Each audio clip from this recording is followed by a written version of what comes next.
it is too, is creativity is just, it's basically the fine art of solving problems. And engineering is the same, is in that way too. It's sort of a, you know, the fine art of solving problems.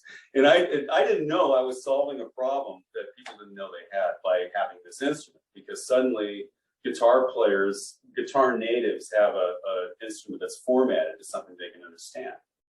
And, you know, I mean, even a lot of people know that D major chord, right? So now we can. So we've got a stringed instrument, and you know, we could, you know, with some practice and just you're kind of in a familiar place as a guitar player. Now the funny thing is, these things can be treated like a cello. Cellists can pick them up and adapt their way to it. The other thing is, and of course, with some weight in them, we can do the Jimmy Page thing with them, but they have to be weighted down a little bit, so solid body works. And I'm going to make a solid version of this one day, the same exact pattern. But it also can be like a viola da spalla. I don't know if you're familiar with viola da spallas, but they're okay. That's something to Google. Or a viola. It's also pomposa, known as a pomposa, and it's like cello tuning. It's like C, G, D, A, E, 5 strings, and a lot of the Bach cello suites were probably written on that thing, because technically a cellist is pretty frustrated when they don't have that high string to jump to, and it's, you know, it's not convenient on the fingerboard. So, but they're held like this. It turns out this little funny bi-feel design I came up with 20 some years ago can be held with a strap like this, and it can be bowed like a, so a violinist can adapt to this thing pretty easily, and it's about the size of a viola da spalla. In fact, we can tune it like a viola da spalla if we had to. So it's pretty versatile. I like to think of this as a universal platform.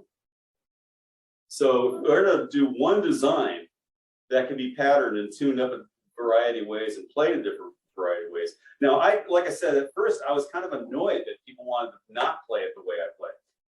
You know, because like I said, I have the GuitarViols stance where it's kind of like almost a viola da gamba thing, and I've got a leg peg under my right leg here.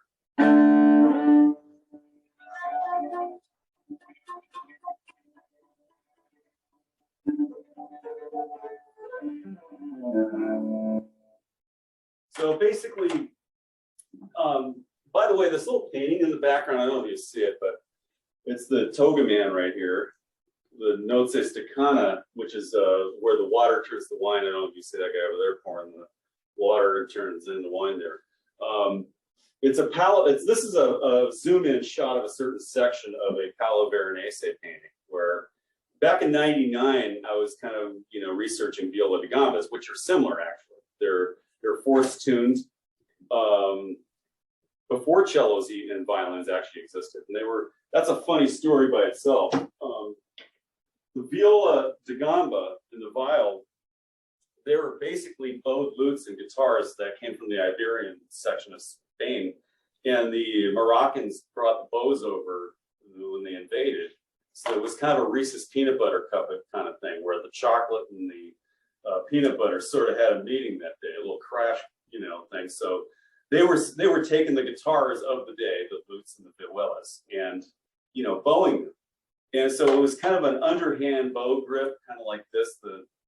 So, I mean, people who are trained as classical musicians are like, oh no, that's heretical, that's wrong, you can't do it that way. It's like, I don't care. If it sounds good, it is good to me, you know. And so, but viola da gambas really are played like that. And it's the beautiful instrument, viola da gambas from those times. And that's the TogaMan kind of solved a problem for me, because see, my last name is Wilson, and Wilson belongs on sports equipment. Okay, you know, these 2-syllable guitar companies, Fender, Gibson, Martin, you know, all this kind of stuff. Well, it just didn't work for me. And then of course the Stouffer and Arpeggione sounded like a frozen Italian meal at the supermarket. So I kind of rebranded the Arpeggione as the TogaMan guitar viol, because TogaMan was sort of my smoking gun of the you know, the age of, yes, people did play them that way once upon a time. And it turns out that's Veronese himself, the guy who painted it, and all his rivals there, you know. Really, I mean, it's been done so long ago, it's almost so old it's new. And the TogaMan GuitarViol thing just sort of solved my problem. It was sort of like, I got a little icon for my logo, that's great, okay, you know. I don't have to deal with the Wilson sports equipment problem. Kind of do something to break that up. So talk about creativity. That was my creative response to branding my crazy instruments. So there you go.